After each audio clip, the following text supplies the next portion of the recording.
Assalamualaikum warahmatullahi wabarakatuh. Kembali lagi teman-teman di channel saya Mission Official. Baik teman-teman, sebelumnya saya mohon maaf karena dalam 10 bulan atau kurang lebih hampir 1 tahun saya tidak aktif membuat konten karena ada kesibukan pribadi. Untuk itu saya mohon maaf. Dan untuk kali ini saya akan sedikit berbincang dengan teman-teman, membahas bagaimana sih budidaya kelapa sawit supaya menghasilkan produksi yang sangat bagus atau menghasilkan produksi yang sangat melimpah.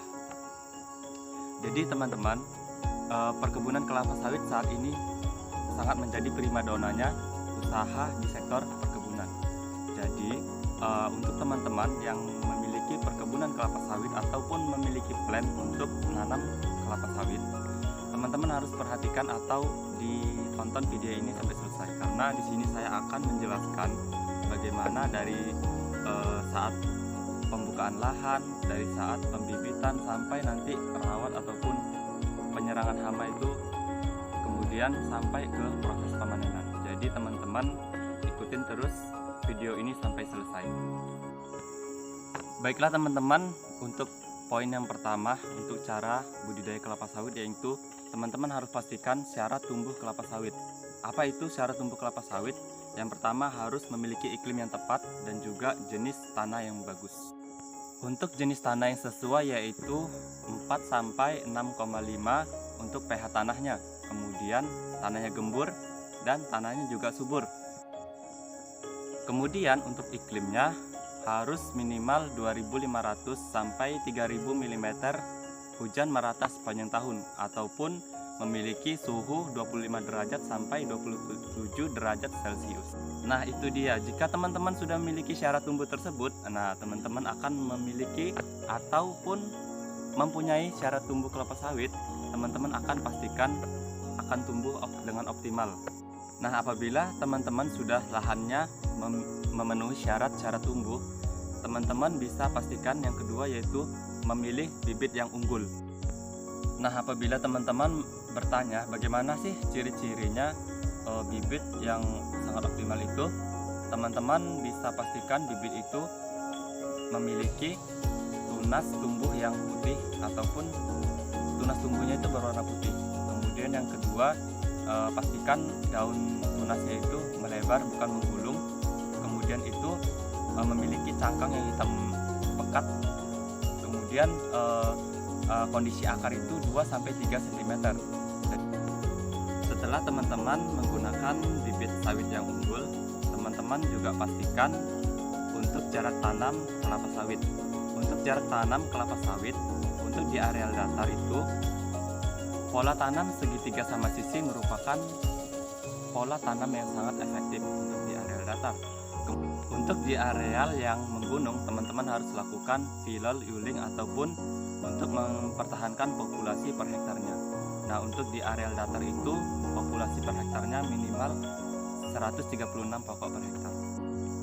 Kemudian setelah teman-teman pastikan pola tanam dan jarak tanamnya sudah sesuai, teman-teman juga harus pastikan untuk di posisi waktu kita saat tanam ataupun waktu tanam yang tepat. Nah untuk saat ini untuk waktu tanam yang tepat itu tidak ada waktu yang baku, ataupun teman-teman bisa pastikan bibit siap ditanam maupun lahan siap untuk ditanam itu sudah dapat pastikan bisa melakukan proses penanaman. Setelah teman-teman menanam bibit kelapa sawit, teman-teman pasti akan melakukan pemeliharaan kelapa sawit. Untuk pemeliharaan kelapa sawit itu ada 3 proses pemeliharaan kelapa sawit. Salah satu dari proses pemeliharaan kelapa sawit yaitu yang pertama, penyiangan atau penyulaman bibit kelapa sawit.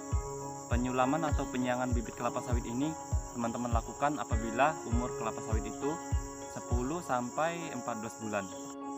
Di situ teman-teman dapat pastikan bibit kelapa sawit yang telah ditanam itu abnormal ataupun tidak normal. Teman-teman bisa menyulam tanam kelapa sawit itu kembali.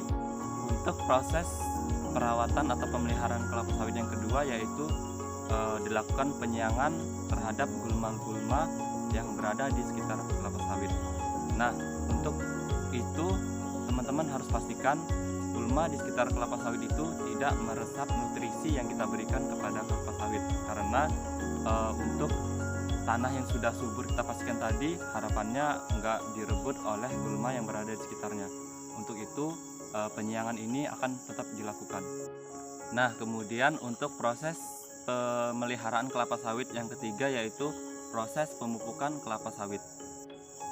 Di sini teman-teman harus dapat mengetahui bahwasannya dengan memupuk kelapa sawit itu dengan secara kasarnya atau secara manusianya lah kita memberi makan. Jadi kita memberi makan atau nutrisi kepada kelapa sawit. Nah, untuk itu kita harus dapat pastikan gulma sekitar kelapa sawit itu nantinya harus bersih. Kemudian nutrisi yang kita berikan kepada sawit itu nggak diserap oleh gulma-gulma yang berada di sekitar kelapa sawit, sehingga sawit dapat tumbuh dengan optimal.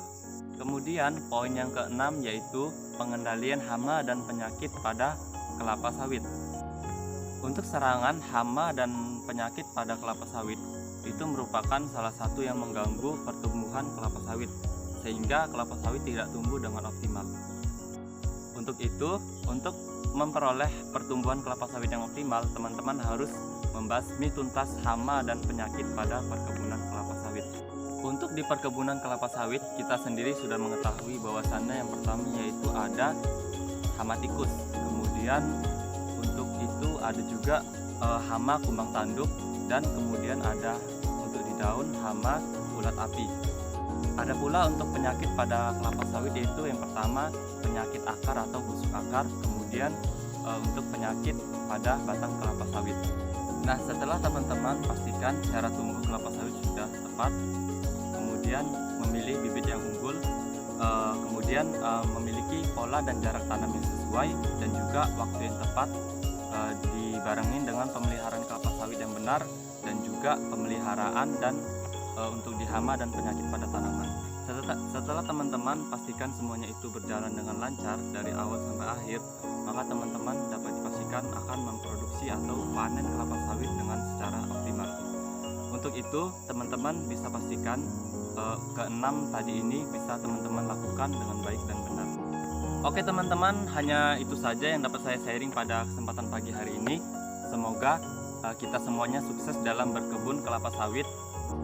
Saya ucapkan terima kasih untuk teman-teman yang sudah menyimak video ini sampai selesai. Saya mohon bantuannya untuk memperlancar ataupun untuk mensupport saya, dapat di like, di komen, di subscribe maupun di share ke seluruh teman-teman perkebunan kelapa sawit supaya dapat memiliki pemanenan kelapa sawit yang optimal.